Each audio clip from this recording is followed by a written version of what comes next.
कहा जाता है कि इस दुनिया में एक ऐसा योद्धा भी है जो हजारों सालों से जीवित है।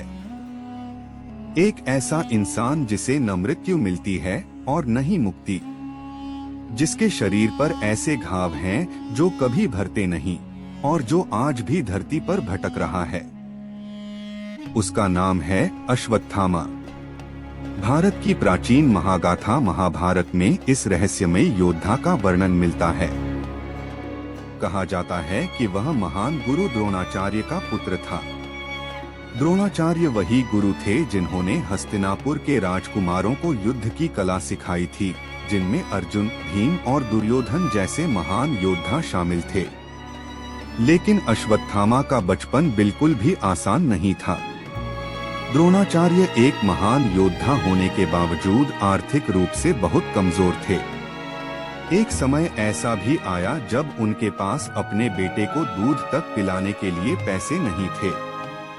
बचपन में जब अश्वत्थामा ने दूसरे बच्चों को दूध पीते देखा तो उसने भी अपने पिता से दूध मांगा, लेकिन मजबूर द्रोणाचार्य उसे दूध नहीं दे सके। तब उन्होंने आटे में पानी मिलाकर उसे दिया और कहा कि यही दूध है। मासूम अश्वत्थामा उसे सच मानकर पी गया, लेकिन यह दृश्य देखकर द्रोणाचार्य का दिल टूट गया। उसी क्षण उन्होंने ठान लिया कि वे अपने बेटे को दुनिया का सबसे महान योद्धा बनाएंगे।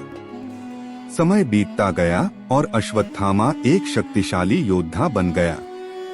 कहा जाता है कि उसके माथे में जन्म से ही एक दिव्य मणि थी जो उसे अलौकिक शक्तियां देती थी। उस मणि के कारण उसे न भूख लगती थी, न प्यास और न ही थकान। कोई भी बीमारी उसे छू नहीं सकती थी। लेकिन इतिहास का सबसे बड़ा मोड़ तब आया जब शुरू हुआ महाभारत का भयानक युद्ध। यह सिर्फ सत्ता का युद्ध नहीं था, बल्कि धर्म और अधर्म के बीच की लड़ाई थी। एक ओर पांडव थे और दूसरी ओर कौरव।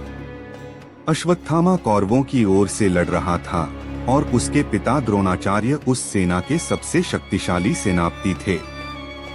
युद्ध के दौरान द्रोणाचार्य को कोई भी योद्धा हरा नहीं पा रहा था। उनकी युद्धकला इतनी प्रचंड थी कि पांडवों की सेना धीरे धीरे कमजोर पड़ने लगी। तब एक चाल चली गई। पांडवों ने एक हाथी को मार दिया जिसका नाम भी अश्वत्थामा था और युधिष्ठिर से कहलवाया गया, अश्वत्थामा मारा गया।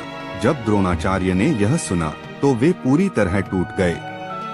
उन्होंने मान लिया कि उनका पुत्र मर चुका है। शोक में डूबकर उन्होंने अपने हथियार त्याग दिए और उसी क्षण धृष्टद्युम्न ने उनका वध कर दिया। जब यह खबर अश्वत्थामा तक पहुंची तो उसके भीतर क्रोध की आग भड़क उठी। उसे लगा कि उसके पिता के साथ छल हुआ है और इस विश्वासघात का बदला लेना जरूरी है। उसी रात जब युद्ध समाप्त हो चुका था और सभी सैनिक सो रहे थे, अश्वत्थामा चुपचाप पांडवों के शिविर में घुस गया। लेकिन वहां पांडव नहीं थे, बल्कि उनके 5 पुत्र सो रहे थे।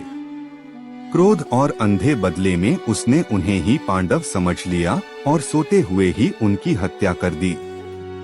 सुबह होते ही यह खबर पूरे युद्ध क्षेत्र में फैल गई। यह एक ऐसा कृत्य था जिसने सभी को स्तब्ध कर दिया। जब यह बात भगवान कृष्ण तक पहुंची तो वे अत्यंत क्रोधित हो गए, क्योंकि अश्वत्थामा ने निहत्थे और सोते हुए बच्चों की हत्या की थी। उसे पकड़कर कृष्ण के सामने लाया गया और वहीं उसे एक भयानक श्राप मिला। कृष्ण ने कहा, तुमने अधर्म किया है, इसलिए तुम्हें मृत्यु का वरदान नहीं मिलेगा। तुम हजारों वर्षों तक इस धरती पर भटकते रहोगे। तुम्हारे शरीर के घाव कभी नहीं भरेंगे। इतना कहकर उन्होंने उसके माथे से वह दिव्य मणि निकाल ली। उसी क्षण अश्वत्थामा अमर होकर भी एक अंतहीन पीड़ा का कैदी बन गया। कहा जाता है कि तब से लेकर आज तक वह धरती पर भटक रहा है। भारत के कई हिस्सों में उससे जुड़ी रहस्यमयी कहानियां सुनाई जाती हैं। कुछ लोग दावा करते हैं कि उन्होंने उसे देखा है, खासकर मध्य भारत के घने जंगलों में और पुराने मंदिरों के पास। मध्य प्रदेश के असीरगढ़ किले से जुड़ी एक प्रसिद्ध कथा भी है। जहां कहा जाता है कि एक प्राचीन शिव मंदिर में हर सुबह कोई अज्ञात व्यक्ति भगवान शिव को फूल चढ़ाता है। कई लोग मानते हैं कि वह कोई और नहीं बल्कि अश्वत्थामा है। हालांकि इन बातों का कोई ठोस प्रमाण आज तक नहीं मिला, लेकिन यह कहानी आज भी लोगों को सोचने पर मजबूर कर देती है। यह हमें एक गहरी सीख देती है कि क्रोध और बदले की आग इंसान को ऐसे रास्ते पर ले जाती है जहां से वापस लौटना संभव नहीं होता। और शायद यही कारण है कि हजारों साल बाद भी अश्वत्थामा की कहानी आज भी रहस्य, डर और जिज्ञासा से भरी हुई लगती है। क्योंकि सवाल आज भी वही है, क्या सच में अश्वत्थामा आज भी जिंदा है? और क्या वह आज भी कहीं इस धरती पर भटक रहा है?